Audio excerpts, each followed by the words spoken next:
Hey folks, Kevin here. Well, it's November 4th, 2022. It's, in central New York. I should be wearing my sweatshirt, another outer sweatshirt, and then my winter coat at this point. Usually the high is in the low 40s, and we're getting down into the 20s at nighttime. But this year we've had this amazing streak of beautiful weather, and this whole week looks like it's going to be good. Well, today's Friday, so we got a couple more days of beautiful weather that I'm going to get some work done. I'm working over there in Pond 7, and there'll be some videos coming up about that. But today I wanted to talk about one of the blessings that we've had is our township. The town workers, I've had a relationship with them for the last few years where we happen to be closer to one of the places that they have to go and pick up leaves. So we have two cemeteries not too far from us that the town is responsible for picking up the leaves in the fall. And so a couple of days ago, or yesterday, the day before, the town notified me, said they were going to go get the leaves because it saves them a big trip going back to the town garage and then piling it up and burning it, all of those things. So what they do is they came here, and I got a few loads, 10-wheeler loads of leaves, and we piled them up right over here, right up against the compost pile. So the pile was much larger, and today, even though it's a windy day, we use Mini-Me, and Mini-Me is a Kubota B2601. It's just a small compact tractor, which is amazing tractor. We hooked up our Land Pride, which is owned by Kubota, grapple on it, and I came down here and took bites of the pile here and brought them back up to help with the living fence that we're creating with the fig trees. So we're going to go up there now, and I'll be sure to link a copy in the upper right hand corner to the living fence fig tree day 1. This is day 2, and we'll show you what we've been doing up there. Okay, we're up here by the living fence, which is under the white tunnel behind me here. And like I mentioned, while I was down by the compost pile and the pile of leaves down there, there'll be a link in the upper right hand corner, hopefully, about the day 1 of getting the fig trees ready. So where I left the last video was I had already installed all of the hoops going up and down this property line right here. On the other side is where the living fence, all the curly willows are. So I'll go over there for a second.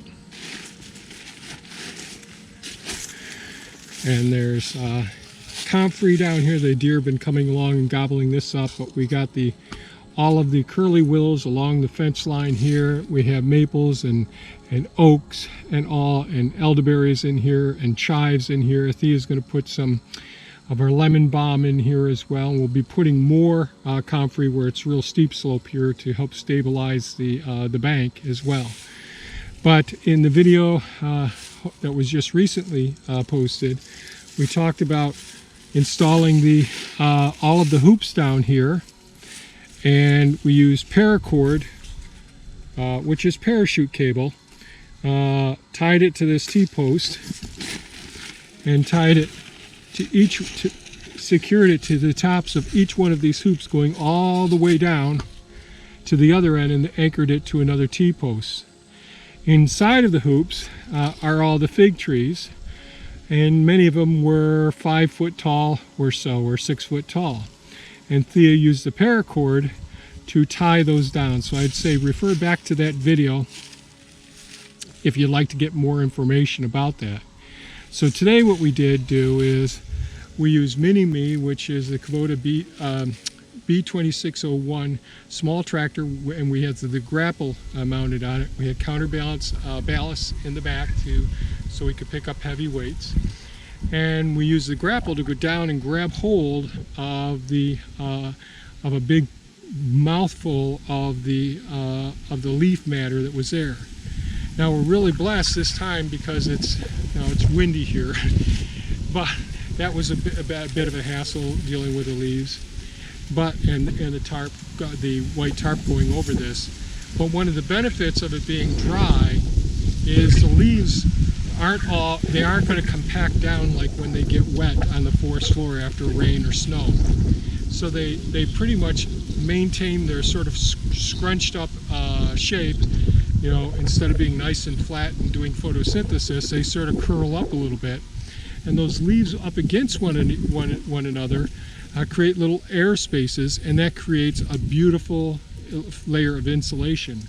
So by having all of the leaves put in between these hoops and then covering it with this plastic, and it's really important that it's a white plastic that we use. We do have a couple holes in it here.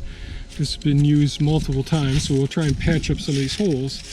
But inside of there, you may not be able to see, there's all the leaves in there. And so we may patch up some of these holes. Hopefully we'll get to that.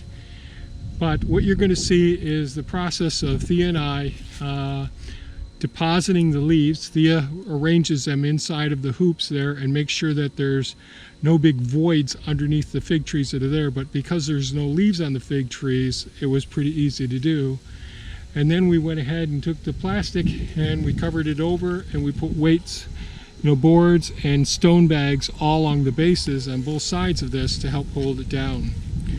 So that's about it. So what's going to show up next is some video footage. I may put some footage of the leaves getting delivered and me piling them up. And then you'll see Mini Me, the Kubota B2601 tractor, and Thea and I working out here to get this buttoned up. So this is our way of insulating in a cold temperate climate where we get lots of snow, fig trees that couldn't otherwise survive out here. They die back to the ground level each year if we didn't do the things that we're doing. Now certainly you don't have to bend them over like we did, and you certainly could have them upright and insulate them upright. Many people do that, but we're in such a harsh place here, and I don't want to be trying to insulate big tall ones, especially when I have a whole bunch of fruit coming off of these in the future. So that's it for today's video. There will be the time-lapse videos coming up, and I hope you folks enjoy it. If you have any comments or questions, leave them below, and by all means give us a thumbs up if you think this is of value. Share it with your friends. Take good care of yourselves, folks, and take care of your loved ones. Bye-bye now.